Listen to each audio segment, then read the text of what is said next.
Ok, muy buenos días a todos. Gracias por la invitación, gracias por el foro y a todos ustedes gracias por venir a escucharnos y principalmente a compartir más adelante en el Coffee Break. Yo tengo una buena noticia, yo soy la última charla antes de ir al Coffee Break, así que pueden sonreír, pueden relajarse porque vamos a descansar e integrarnos. Hablamos ahora estos 30 minutos de Internet de las cosas que yo digo que realmente llegó para cambiar a todo y todos, o mejor, para continuar el cambio que venimos escuchando. Cuando hablamos de Internet, muchos que están acá, vamos a ver si se acuerdan de esto.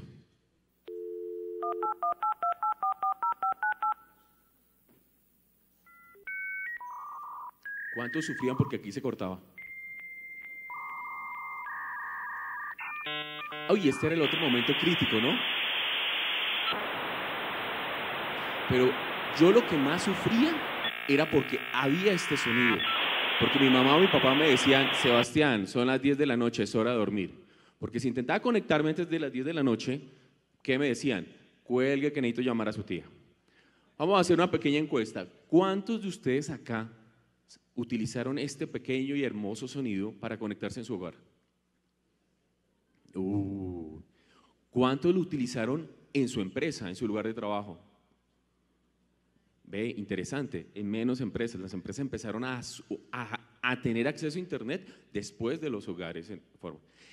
Y la última pregunta, ¿quiénes no conocían este sonido? ¿Quiénes nunca lo escucharon en casa? La realidad es esa, son bienvenidos. Estos sufrimos, y mucho. Entonces, cuando hablamos de Internet, todo lo que podemos hacer, la realidad ahora es que ha cambiado muchas cosas y lo mejor va a seguir cambiando. ¿Qué podemos hacer actualmente? Podemos disfrutar nuestras series favoritas, películas. Antes, ¿cómo era el modelo de negocio? Vaya a cine, vaya a una local grande, mire qué le gusta, alquílelo y sufra porque tiene que entregarlo 2 días antes, 2 días después o si no le cobran una multa. Facilitamos la comunicación con nuestros seres queridos. Yo me pregunto hace 20 años mis colegas cuando viajaban a congresos, ¿y usted cómo hacía para seguir en contacto con su familia? Me decía, no, yo no avisaba, yo no tenía cómo. Ahora tenemos el roaming, podemos conectarnos fácilmente desde cualquier lugar del mundo y decir la típica frase, llegué bien. Podemos también trabajar el correo electrónico, las solicitudes, los correos, las cartas, lo vamos cambiando de un gobierno de papel a un gobierno electrónico. Eso es algo que realmente está presente, lo tenemos nosotros aquí. Los 4 elementos que vamos a mirar en la charla es, todos estos elementos que hemos llegado a vivir una evolución constante y esa evolución es lo que ha dado pie a llegar al Internet de las cosas o Internet de las máquinas o como algunos dicen el Internet del todo. Vamos a mirar algunos ejemplos en 3 áreas bien específicas y por último cierro con cuáles son esos desafíos que nos estamos enfrentando para seguir esta evolución. La construcción de Internet ha permitido que a nivel mundial tengamos una cobertura de redes, tanto alámbricas o cableadas e inalámbricas impresionante. Ya en los principales centros urbanos, a cualquier lugar que vaya, podemos tener al alcance de la información que requerimos. Aquí en este momento, aquí ubicados, todos tenemos Internet. Y adicionalmente los cables submarinos que nos permiten el tráfico de información entre países hacen cumplir el sueño famoso de la globalización, la interconexión, que todos estemos conectados. Y esto realmente lo hizo fue Internet. Yo puedo en 1 minuto o en 5 segundos saber qué es lo que está sucediendo en las últimas noticias en cualquier país del mundo. Malasia, Camboya, Estados Unidos, y cómo es que llega la información a través de toda esa red mundial que hemos construido. Por eso en algunos decían que Internet es la red de redes. Pero para llegar a este mundo que tenemos, esto es un trabajo que viene desde 1969 cuando surgió el primer antecesor de Internet o el abuelo ARPANET.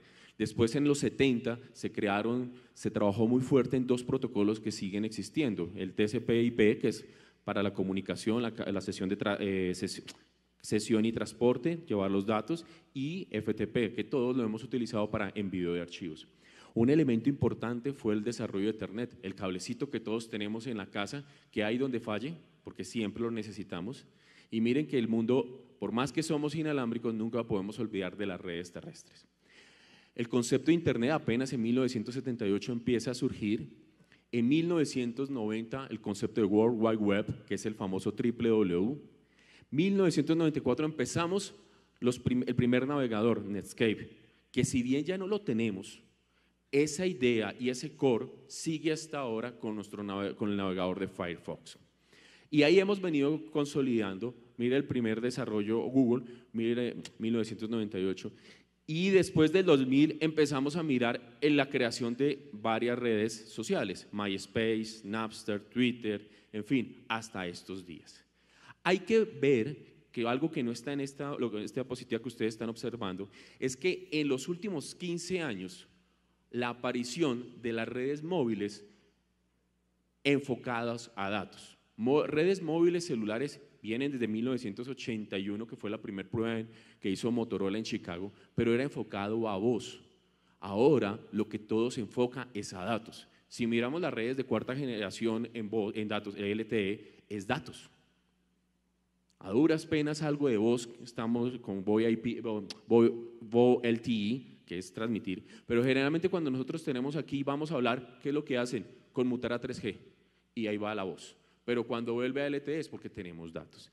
Ese elemento asociado es lo que también ha ayudado mucho a las redes sociales a despegar, a su boom y a la gran utilización.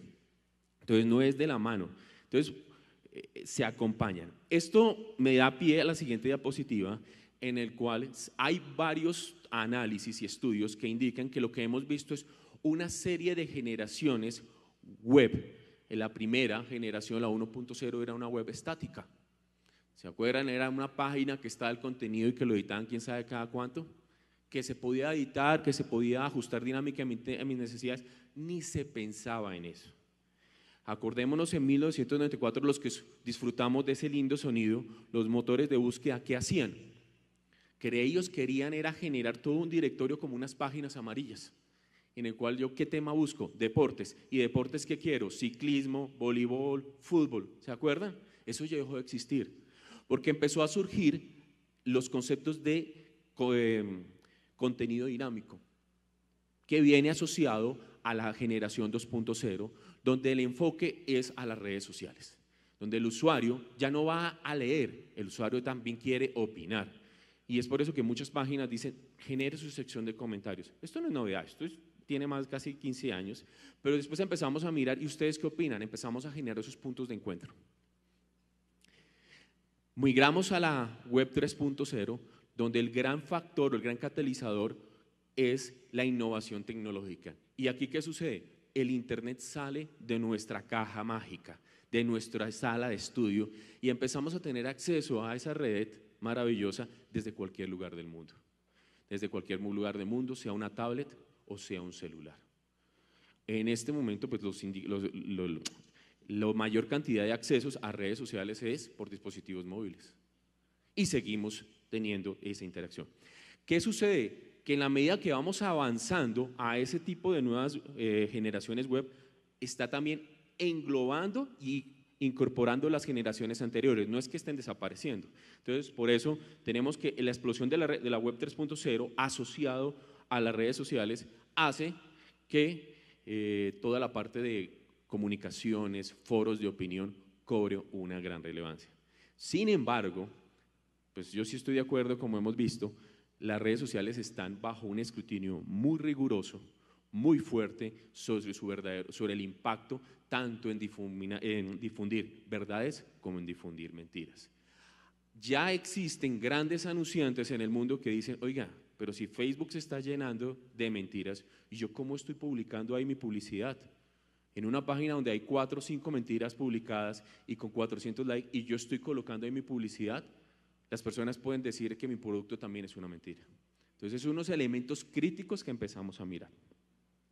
Y llegamos ya a la web 4.0, donde elementos de inteligencia artificial, elementos, antes de hablar de inteligencia, analíticos, empiezan a trabajar a nuestro servicio.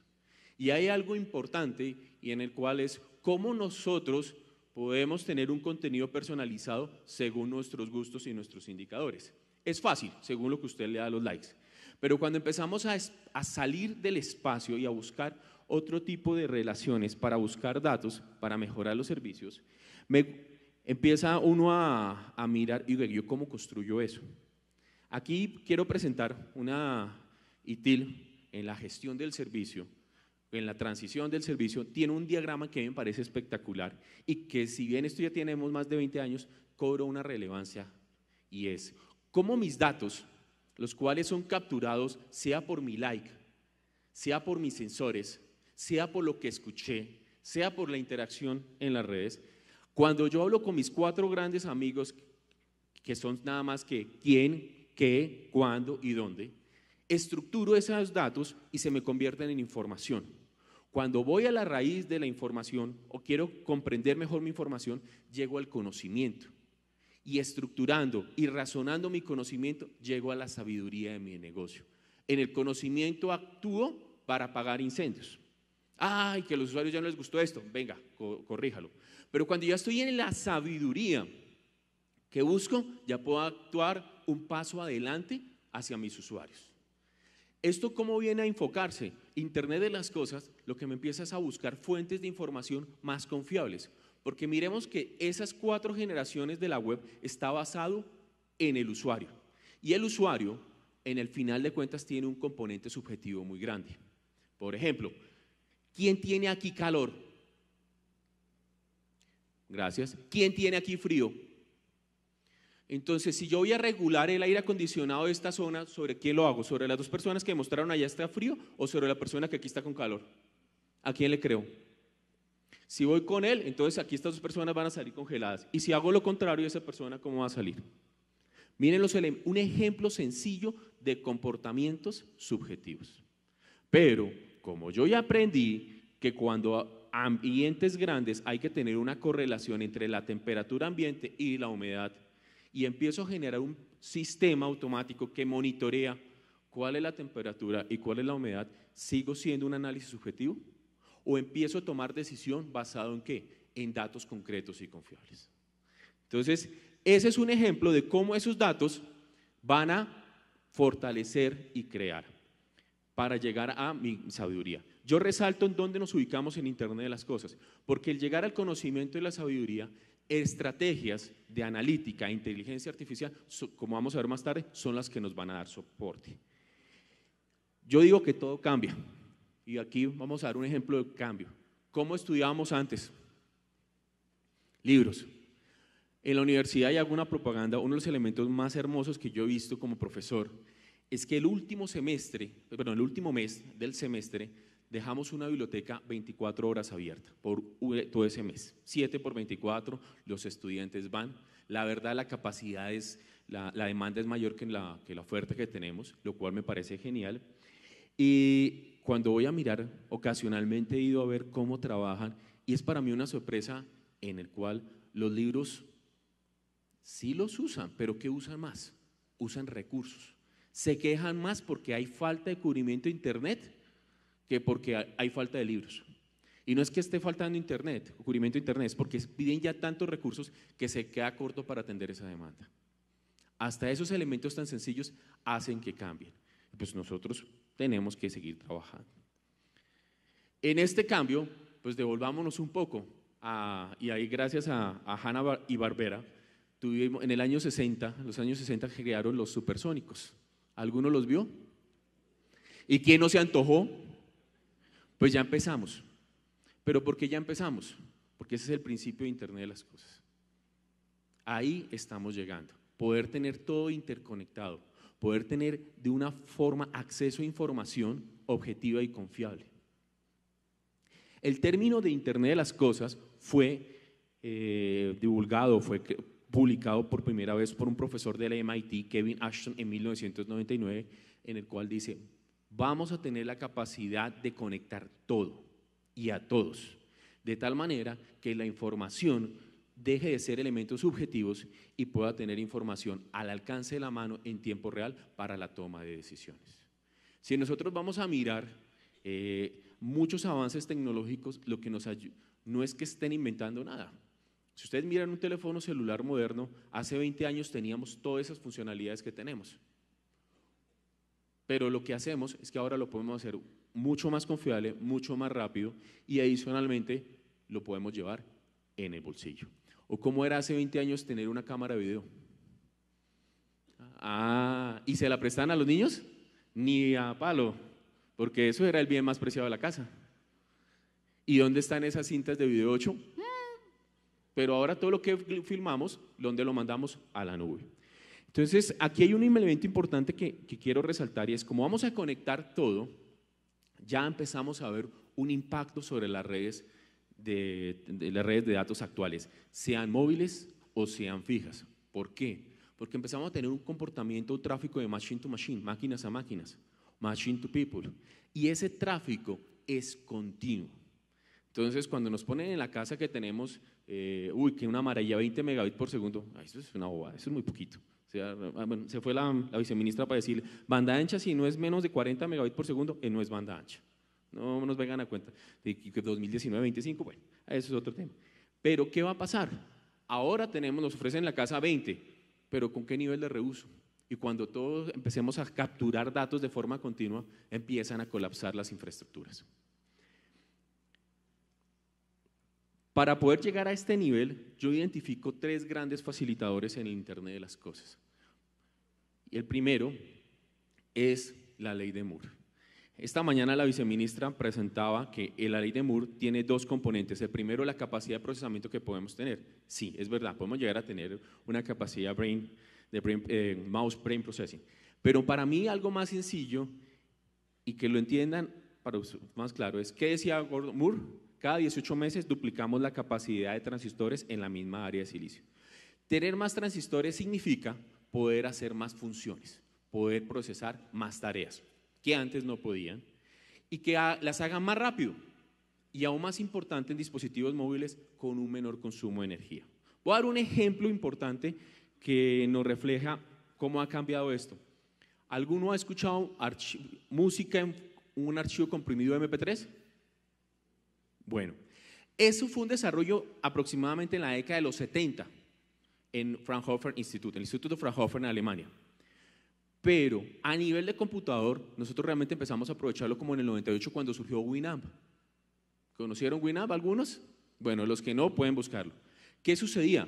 Si yo tenía un computador del estado del arte y colocaba Winamp para escuchar música e iba a hacer un trabajo, yo tenía que tomar una decisión, o trabajaba o escuchaba música, porque las dos cosas no corrían al tiempo. ¿Qué sucedió ya hace 10 años? Que eso ya para nosotros se nos olvidó, ya no existen. Yo compraba una memory stick que es mucho más pequeña que este control y ahí podía meter las canciones que quisieras. ¿Y de qué dependía? De la memory stick que le insertaba. Miren, este es un ejemplo claro de la ley de Moore. Antes yo necesitaba todo un computador gigantesco al lado mío para ejecutar un algoritmo. Ahora lo puedo hacer en un dispositivo que perfectamente es instantáneo. ¿Y esto qué implica? Porque es un facilitador. Cuando hablamos de Internet de las cosas y la capacidad de conectar todo a todos, debe haber una electrónica presente en todos esos dispositivos que me va a capturar la información, la va a empaquetar y la va a transmitir. Y si tengo algún actuador asociado, tengo que recibir esa información y dar la orden. Pueden ser elementos tan sencillos, pero si no tenía antes la capacidad y el costo para hacerlo, ¿cómo lo hacía? Ya en este momento, ejemplos prácticos. La impresora en mi casa es inalámbrica y tiene un servidor web. ¿Qué significa? Así como existe el tiempo.com, facebook.com, son servidores web, mi impresora también lo tiene. Claro, guardando proporciones. El nivel de concurrencia hace que sea más liviano. Pero ya existe. Y eso es un ejemplo claro de lo que la ley de Moore me ha facilitado. El segundo facilitador son las herramientas de desarrollo. Yo soy un optimista empedernido, confío que lo mejor está por venir y creo que en este momento tenemos las herramientas, nunca habíamos tenido tantas herramientas al alcance de la mano para desarrollar cualquier sistema, prototipo, electrónico, tecnológico, TIC, que usted, el nombre que le quieran decir, como lo tenía, como lo ha habido en la historia de la humanidad. Antes, si teníamos un desarrollo, necesitábamos un servidor, ¿qué hacíamos? Compre el servidor, ¿y dónde saco la plata? Ahora no, tenemos herramientas en la nube, sea las de Google Cloud o las de Amazon. Y tengo que hacer un prototipo por 20 días, contrato el servicio por 20 días. Si al final no me sirvió, listo, ya pagué lo que necesitaba, recupero la información, hago los ajustes y vuelvo otros 20 días. Herramientas de desarrollo ya están muy maduras, no solamente a nivel de sistema operativo como lo del Linux. Hace 20 años cualquier desarrollo en la primera generación de las .com, ¿qué era? Unas consolas gigantescas con Microsystem. ¿A qué costo? Ahora cualquier computador con un Linux ya me puede servir de estación de trabajo. Pero no solamente eso, hay un factor importante y es que hemos aprendido a trabajar en comunidad y eso significa construir sobre lo construido. Las herramientas de código libre o el acceso a bibliotecas de código libre me facilitan el construir. Ejemplo, cuando yo tengo el sistema operativo, yo simplemente le doy la orden y póngame esto a reproducir un sonido o un mensaje. Yo ya no tengo que ponerme a hacer todo el sistema por completo. Yo lo que tengo que saber es lo que hace. Entonces miren que estas herramientas hacen el concepto de pensar de una metodología top-down en la cual a mí me importa primero es que pensar en la funcionalidad. ¿Qué es lo que quiero que mi dispositivo conectado haga, transmita o reciba antes de ponerme a preocupar en el cómo lo voy a hacer? Antes hacía lo contrario. ¿Y cómo voy a hacer? Desarrolla la plataforma para poder pensar en su aplicación. Y el tercer gran facilitador son los usuarios. ¿Por qué digo los usuarios? Porque cada vez queremos más, algunos siempre lo vamos a querer gratis, pero en la medida que nosotros vamos distribuyendo y vamos ofreciendo estos elementos tecnológicos, los usuarios se van a sentir agradecidos. Hay de todo tipo de usuarios, los early adapters, los que una vez van buscando la tecnología, porque sin saber si les va a importar, los que analizan muy detalladamente antes de tomar una decisión, pero para todos ellos siempre terminamos teniendo una respuesta. El desafío es cómo empezar a generar, adelanto un poquito el final, esos sistemas de fidelización o mejor, esos sistemas de monetización, y una alternativa es sistemas de fidelización, porque realmente cliente satisfecho trae más clientes. ¿Esto qué implica para todos? Un cambio. Pero este cambio ya se ve más grande porque ya se ve a nivel de organización. Algunos conocen las famosas 4 P's del diseño del servicio.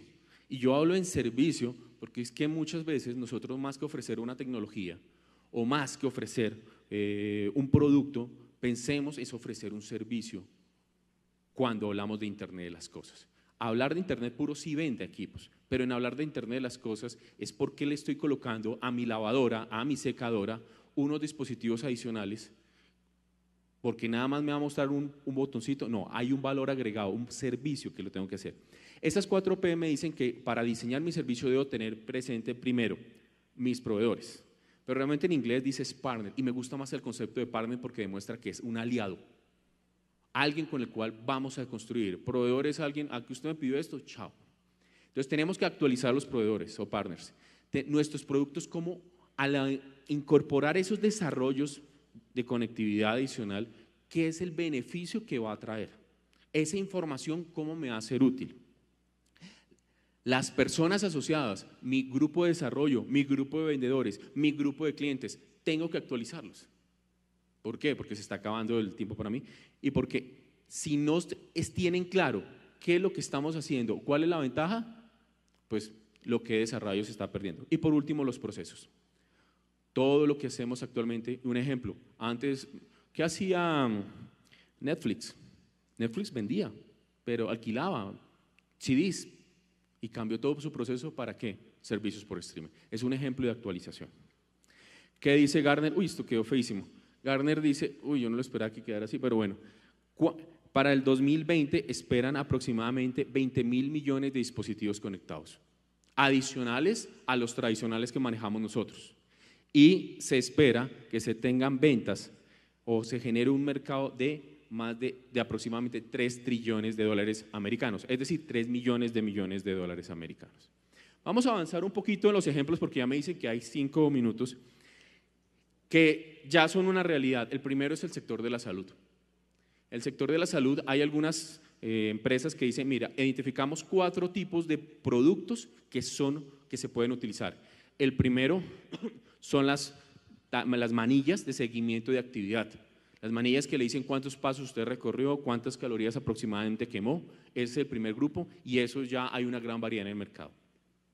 El segundo grupo es el de implantes externos para el cuerpo, como el que nos mostraron ahorita esta mañana, en el cual esa bomba de insulina empieza a poder ser monitoreada remotamente. El tercero grupo de elementos de IoT para la salud son implantes que van al interior del cuerpo, como marcapasos al cual le pueda usted remitir a su aplicación o a su médico cómo está.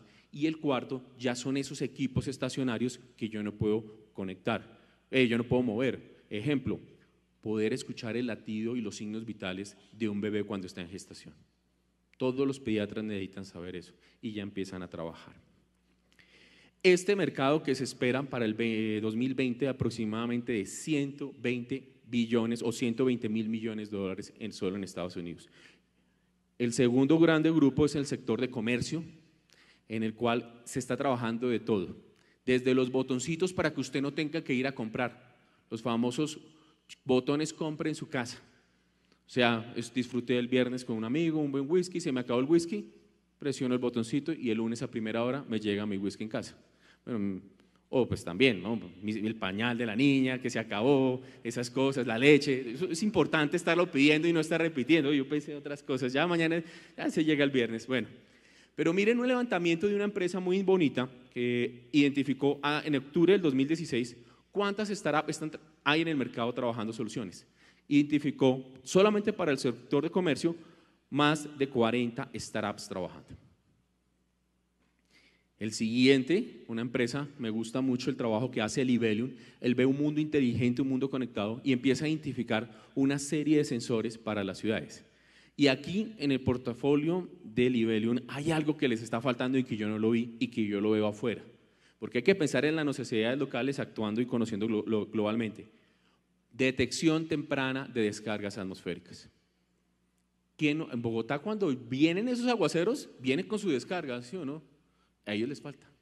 ¿Pero qué tienen? Tienen sensores ambientales, sensores de manejo de basuras, sensores de tráfico. Son 3 elementos que necesitamos. No es que estén reinventando la rueda. Estos sensores ya los hemos hecho. ¿Cómo lo hacemos? Al Chinomatic. ¿Cuál es la diferencia con el IoT para este tipo de ciudades? Que la información la puedo tener en tiempo real, la puedo tener casi de forma automática. ¿Para qué? Para tomar decisiones. Hay un trancón, ¿cuántos carros entran a la ciudad? Vaya un chino y cuenta. ¿Y cuándo tiene la información? Hace 20 días entraron tantos carros por minuto a Bogotá. ¿Esa información es relevante después de 20 días? No. Entonces miren que ese es el otro elemento que empezamos a trabajar. Ya como hemos visto, para el sector agrícola empezamos a trabajar lo que algunos llaman agricultura de precisión. Si bien agricultura tenemos desde el que inició el ser humano, el Neandertal, eso ha existido y hasta antes más, es cierto que el suelo colombiano es diferente al suelo brasileño, diferente al suelo argentino, diferente al suelo americano.